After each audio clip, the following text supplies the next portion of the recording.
Seorang penjual jus. Di sebuah pasar tempat berkumpulnya banyak toko, ada seorang pria yang memiliki toko yang menjual kain. Suatu hari, datang seorang janda dengan sedikit jus dan minuman dagangannya. Kemudian ia duduk di depan toko tersebut untuk berjualan. Si janda tersebut tidak bermaksud membuat sempit toko si penjual kain itu. Tetapi, setiap orang yang melewati toko tersebut justru malah membeli jus dikarenakan cuaca yang panas. Biasanya, banyak orang yang melihat dan melirik toko penjual kain tersebut bahkan membeli kainnya. Hingga suatu hari, si pemilik kain itu mengusir janda tersebut. Lalu janda tersebut mencoba meminta maaf kepadanya dengan segala cara untuk mengizinkannya duduk di depan tokonya dan mengatakan kepadanya bahwa ia membesarkan 3 anak yatim piatu dan ia sangat membutuhkan biaya. Tetapi pria itu bersikeras mengusirnya. Apalah daya, janda itu pun meninggalkan tempat tersebut setelah mengangkat tangannya ke langit seraya berdoa. Hasbiyallah wa ni'mal wakil.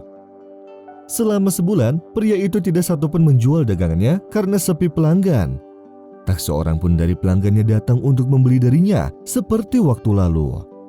Dia pun bertanya kepada pedagang di sampingnya, apakah dagangannya baik-baik saja? Para pedagang pun mengatakan kepadanya bahwa kondisinya sebenarnya baik-baik saja.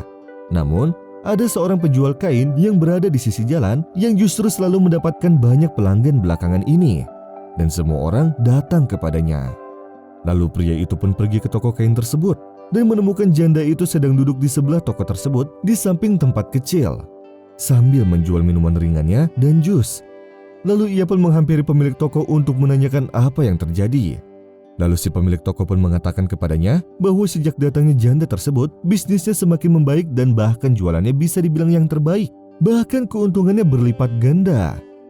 Ia pun memutuskan untuk memberi janda tersebut kios kecil di sampingnya agar dirinya tidak kepanasan karena terik matahari. Lalu pedagang kain tersebut faham bahwa Allah telah menjadikan janda tersebut sebagai sebab luasnya rezeki orang yang berdagang. Tetapi ia bahkan tidak bersyukur kepada Allah dan malah mengusirnya.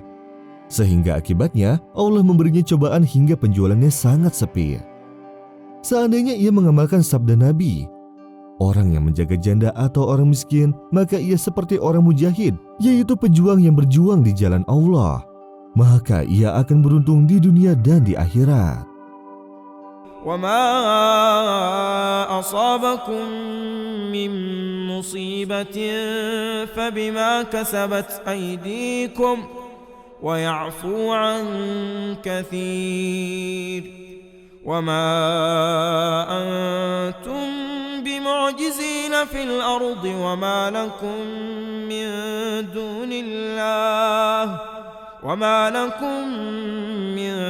دُونِ اللَّهِ مِن وَلِيٍّ وَلَا نَصِيرٍ.